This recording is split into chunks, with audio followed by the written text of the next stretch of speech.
It's time now for Better Money with Joel Johnson. Today we're talking about the important documents that you should have in retirement.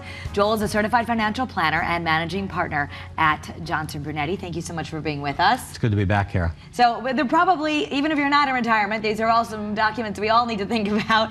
But we're going to talk about some common mistakes that you see people make regarding their retirement planning.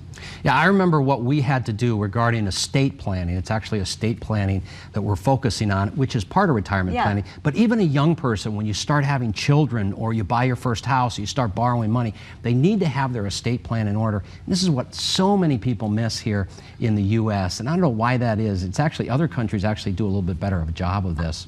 You know, I've gone through this myself, and I think at some point it makes people nervous because they have to talk about end of life and things like that. Exactly. Yeah. You kind of have to get over that because we all have to do the adulting thing. But right. So we have 4 important documents, and the first one is a will.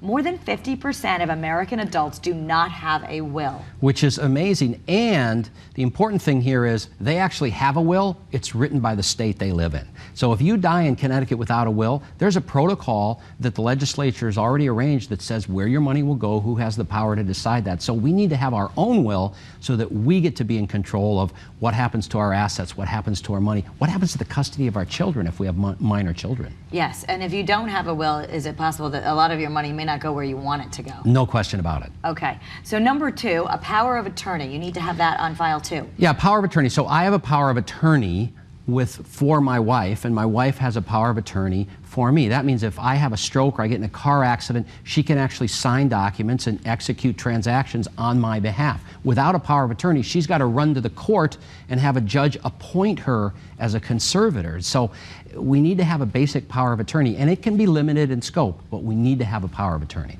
Okay, and number 3, a healthcare directive. Yeah, this is what some people call a living will. It's a little bit different, but it basically says, again, if I can't make my own healthcare decisions, I can appoint somebody to make those decisions. And this doesn't just have to mean do not resuscitate me. It could also mean, you know, deciding on what type of surgery or something like that if I can't decide. Okay, you want to make this easy for, you know, your family, really. So the number 4 point is an information document, and we want to show down, let's break down some of what needs to be on that information document. And you know, you think, God forbid something happens to you. How's anyone going to know your password, your stuff? So you really want just some information for whoever's going to have to handle it, with things like your final wishes, your bank account information, your passwords, all that stuff you've been guarding your whole life. Right, a lot of things like if you have collectibles. You know, my mother-in-law has this wonderful Hummel collection. Who does she want to have that? Okay. So a lot of little things like that, just write it down on a note. It's not a legal document. It can be real simple. You just take a journal and write it down. Okay, and if you want a little bit more information, we have an estate planning checklist offer. Everything is in there. It's literally a checklist to help get you started, and people can get this for free by going to bettermoneytv.com to get the offer.